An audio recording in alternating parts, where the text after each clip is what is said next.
Welcome back, everyone. Dr. George Schofield's with us. Good morning. Good morning. This is really interesting. As we're talking about moving from sort of like a structured workplace to more entrepreneurial. That's right. And this is, of course, the way a lot of work is going and a lot of companies are going. Yeah. What brought it up is that a lady came to me for some coaching because she'd spent her entire life in very structured, large organizations. She's a professional.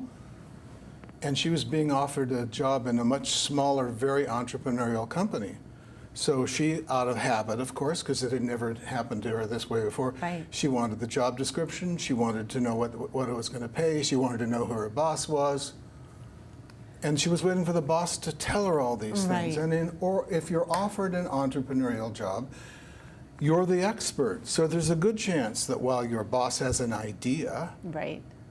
well, you're the expert. You're the one who's going to have to say, okay, this is what I think are the major deliverables. Agree with me or let's negotiate.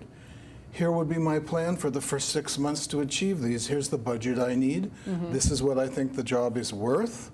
And we need to meet on a fairly regular basis to make it work. At no point was the boss instructing. Right. You certainly have to negotiate with what the boss has in his or her head.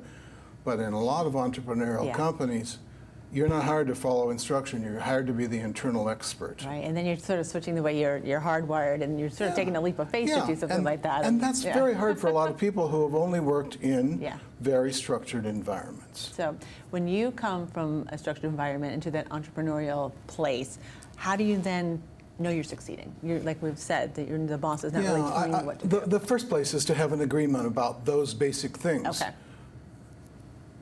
What are the major deliverables? What are you going to do to make it happen? How are you going to check in periodically? What's the budget you need? Right. After that, it's really very individual. You work with your boss to figure out how often you have to talk and what kinds of conversations that you need to have. Okay. When I worked in Silicon Valley, I worked in Silicon Valley for years, people would go from, say, a big bank or some other very structured organization into Silicon Valley, and all of a sudden, they didn't know how to work in that environment. There was one fellow that I was working with who kept going into his boss, so his boss would be reassured, and he would be reassured that his boss was happy. And his boss finally said, "Will you knock it off? That's not how it works around here. We're going to assume you're really working hard and you're doing a great job. And unless we get news to the contrary, do come and see me and tell me when you need help. But stop checking in for reassurance. That's not how it works here." Yeah, you really got to think about that, because if you're used to the other. Absolutely. Not an easy transition. No. But Great. important. Very, very much so. Great stuff as always. So thanks, Kathy. Thank you. All right. See you next week. Okay. We'll see you guys right after this. Stick around.